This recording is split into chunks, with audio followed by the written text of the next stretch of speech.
naomba kwanza nianze hapo kwenye swala la ajira. Ni kwamba vijana wengi tunamaliza vyuo vikuu, lakini tunaona ajira za serikali zinakuwa ni hafifu. Tukirudi nyuma kuanzia 2015 katika awamu ya 5, ajira kidogo zilikuwa ni hafifu kwa vijana. Na ajira zilikuwa zikitoka tunaona kama ni kitu kipi ambacho kimetokea nchini. Lakini kwa sasa tunaona kuna miezi ambayo tunaona imetangazwa ajira fulani, imetangazwa ajira fulani, ni tofauti na nyuma. Sasa hivi tumetoka ajira za walimu, zimekuja manesi, zimekuja za polisi, vijana wanazidi kuapply. Lakini pia tunaweza tukasema wimbi limekuwa kubwa kwa sababu hata vyuo vinazidi kuwa vingi. Vyuo vya kiserikali na vya watu binafsi. Tunaangalia vyuo vimezidi kuwa vingi, vinazalisha wasomi, lakini serikali inazidi kupambana. Lakini ndio kama tunavyokuja kwenye hii sera ya 2007 ya sera ya uchumi na maendeleo kwa vijana, inataka vijana wazidi kuingia kwenye sekta mbalimbali za kimaendeleo nje ya mfumo wa ajira. Na ndio maana vijana wengi kama nilivyoelezea mara ya kwanza, tulikuwa tumefikia 65% ya vijana wanaojihusisha na masuala ya kilimo. Lakini kwa sasa kwa ripoti iliyotolewa 2022 inaonyesha vijana wameshuka kutoka kwenye 65.5 mpaka kwenye 55%, kwa sababu ni miundombinu chakavu ya kuendesha kilimo. Lakini tunakuja kwenye sekta ya uvuvi. Ni sekta ambayo inaingiza pato la serikali kama 12.5 ya nchi hii. Vijana wameingia kule kwenye sekta ya uvuvi. Na tunaona vyuo vinazidi kuzalisha, zinazalisha wataalamu wa uvuvi. Kuna kozi mbalimbali ndani ya vyuo zinaanzishwa. Ukienda Chuo Kikuu cha Dar es Salaam kuna kozi pale ya watu wanaojihusisha na mambo ya uvuvi. Ukienda SUA, ukienda UDOM, hizo zote zipo. Kwa vijana wanazidi kuchukua zile kozi ambazo zitawasaidia nje ya mfumo wa ajira ambao wakishamaliza vyuo wataenda kutumikia. Lakini kwenye sekta ya elimu tunaona shule mbalimbali zinajengwa na wanaoajiriwa ni vijana, kwa sababu tunaosema wazee wengi wapo kazini wanaelekea kustaafu, lakini shule zinaajiri vijana. Kwa bado wimbi la ajira ni kubwa sana nchini kwetu, lakini bado changamoto hii inazidi kutatuliwa kidogo kidogo. Na kama unavyojua nchi yetu ipo sehemu ya kuendelea, haijaendelea bado, inaendelea. Kwa bado inavyozidi kuajiri vijana pia tunazidi kufanyaje kuendelea. Lakini kwenye umeniambia kwamba kwenye kutoa maoni kwenye halmashauri zao, yeah. Yani wanapataje nafasi ya kutoa maoni kwenye halmashauri zao kuhusiana na masuala ya maendeleo, yep. Na uchumi, wakati pale mipango ya bajeti ya maendeleo inapangwa katika vijiji na halmashauri, wao wanapataje fursa ya kutoa maoni? Kwanza kwenye swala la kutoa maoni, tumeona juzi waziri wa TAMISEMI anatoa taarifa ya kwamba sasa hivi kwenye hizi halmashauri na wilaya zilizopo ndani ya nchi hii zinapewa mikopo ambayo itawanufaisha vijana na wakina mama, ikawasaidie katika swala la maendeleo. Kwa vijana wanatoa maoni kwa halmashauri na serikali kwa ujumla, lakini pia serikali inapokea maoni na inafanyia kazi. Na ndio maana sasa hivi ukija kuangalia mikopo mbalimbali inatolewa kwa vijana, na pia wakina mama wanapata mikopo kwa ajili ya kujiendeleza. Tofauti na hii mikopo ambayo inapatikana mtaani ya kausha damu, ambayo kesho utaona mtu kapelekwa huku, lakini sasa hivi serikali yenyewe inaamua kutoa mikopo. Na ndio maana inasimamia vyema sana swala linaloitwa upatu. Watu wanaingia kwenye michezo ambayo mwisho wa siku inawagharimu wao. Kwa serikali inakukopesha, mwisho wa siku utakuja kuilipa. Ndio kilichopo sasa hivi kwa serikali. Kuna uwakilishi wowote wa vijana katika sekta binafsi na serikalini, hasa au taasisi mbalimbali serikalini na binafsi kwa ajili ya uwakilishi wa vijana kuhusu maendeleo ya kiuchumi? Kwanza nashukuru wawakilishi wa vijana wapo. Hata ukienda bungeni kuna wabunge wa vijana wapo mle ndani. Kwa kuna wawakilishi wa vijana ambao wapo bungeni wanazungumzia na wanawasemea vijana. Na ndio maana nimekuambia nchi yetu bado inaendelea. Kwa mikakati ya vijana na kupata wanaowasemea, watu wapo wengi wanaowasemea bungeni, kwa sababu asilimia kubwa sasa hivi ya watu waliopo bungeni na walioshika nyadhifa za wizara ni vijana, wanawasemea vijana. Lakini sasa tunakuja kupateje matokeo chanya kwa vijana katika masuala ya maendeleo ni sisi vijana kuanza kupitia zile fursa zinazotolewa na serikali zinazohusiana na nini, na vijana. Lakini leo hii tukiangalia vijana wengi sana tunajikita kwenye michezo mbalimbali ambayo unakuta kijana akakopeshwa fedha ya mkopo, lakini anajiingiza kwenye michezo ya bahati nasibu. Kwa na yenyewe ni ushauri kwa vijana kwamba mikopo inayotolewa na serikali tuitumie ipasavyo kama serikali inavyotaka, ili baadaye tunapoanza kurudisha tunaanza kurudisha kwa uimara.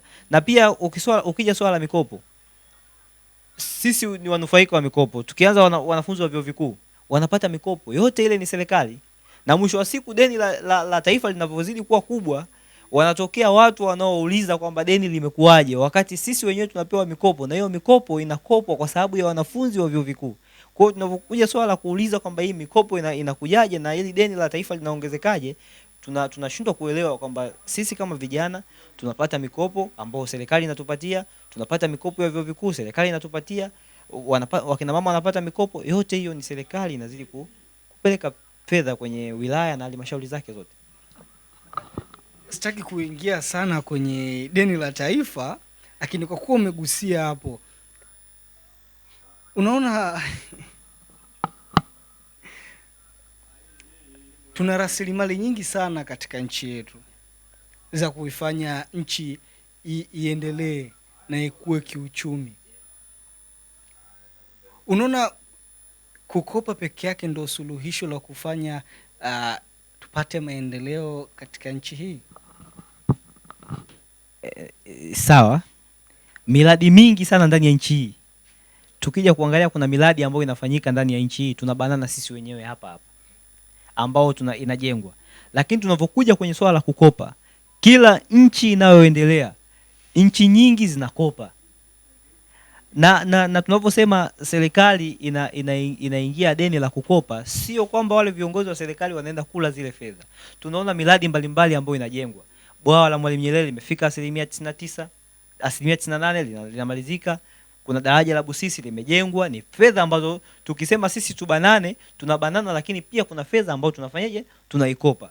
Lakini pia tunaona kuna SGR inajengwa, barabara nyingi tunaziona Dar es Salaam hapa zikijengwa. Hiyo yote ni fedha ambayo tunaipata, tuna rasilimali nyingi ambazo tunazizungumzia.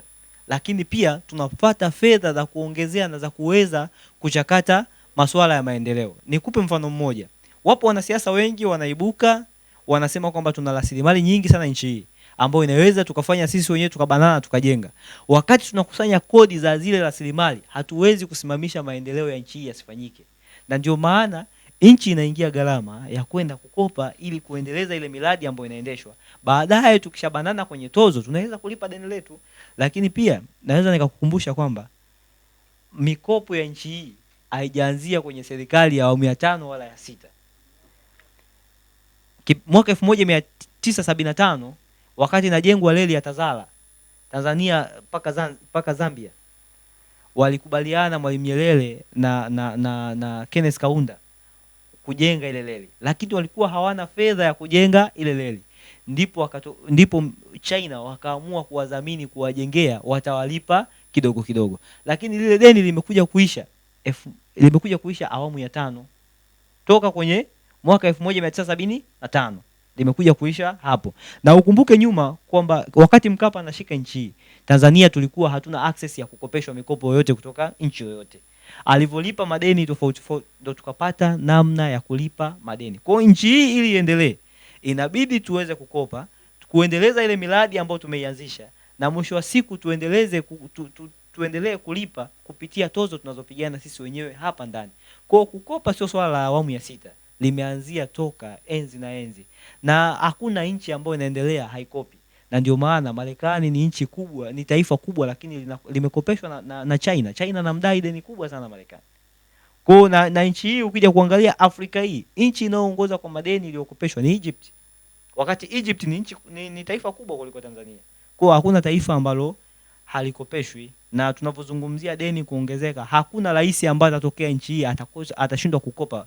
Akishindwa kukopa basi nchi itakuwa imemshinda na maendeleo hatofanya. Tunaona takriban miaka 63 Sawa, deni limezidi kukua. Umesema yote ni kujenga misingi. Wakati tunaandaa kutengeneza rasilimali zetu, fanyeje? Tuwe tunakopa ili tuweze kuingiza kakitu.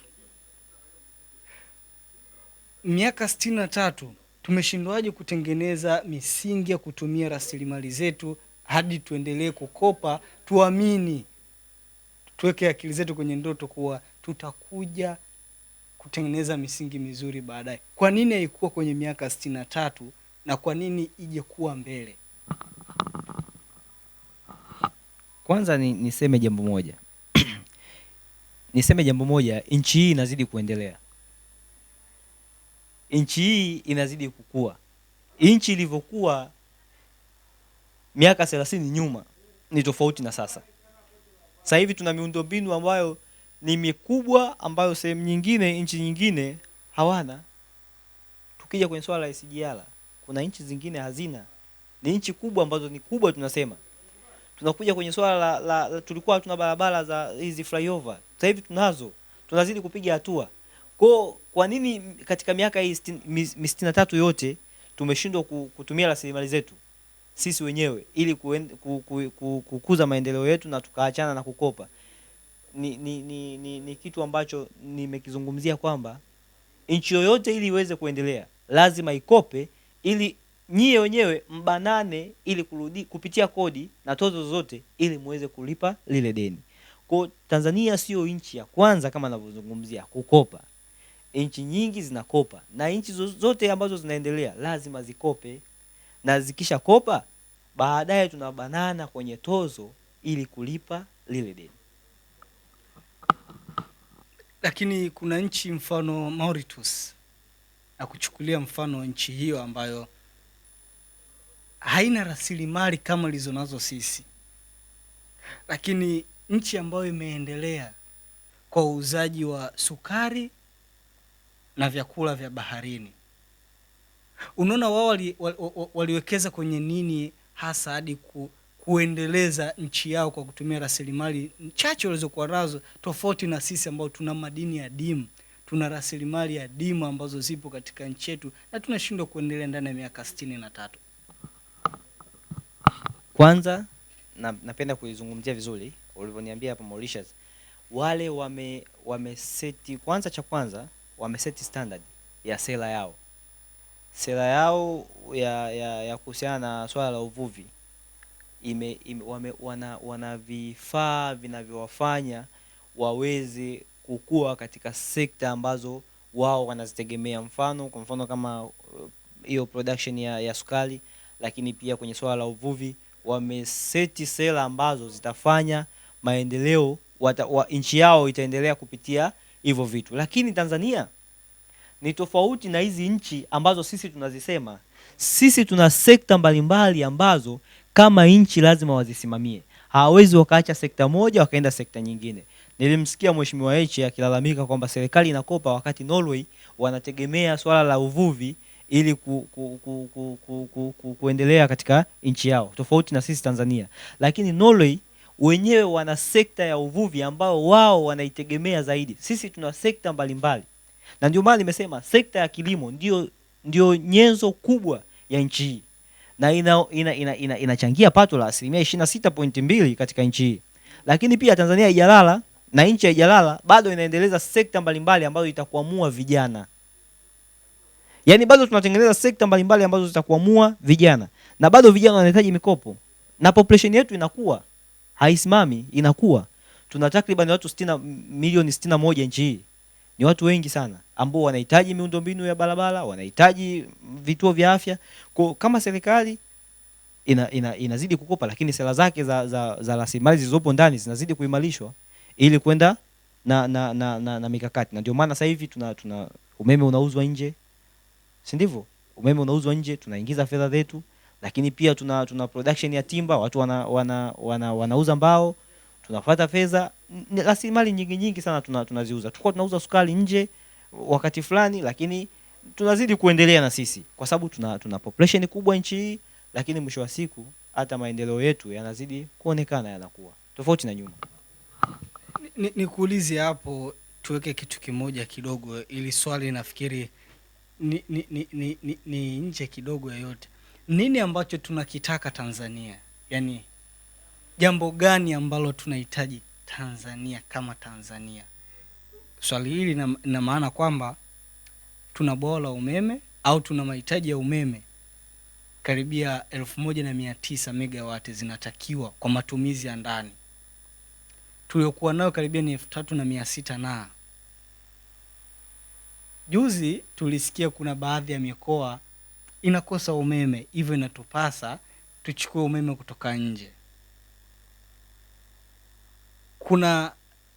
Kuna miradi ya mwendo kasi hapa Dar es Salaam, lakini nayo bado inasuasua, yani kwa maana watendaji wake wamekuwa wakiingiza hasara katika utendaji huo.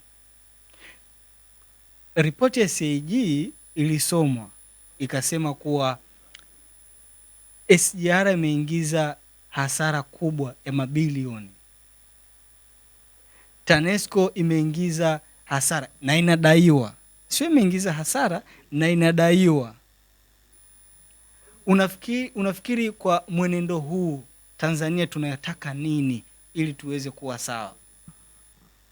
Kwanza Tanzania tunahitaji usimamizi bora. Usimamizi bora ambao utafanya kama nchi kuzidi kuendelea.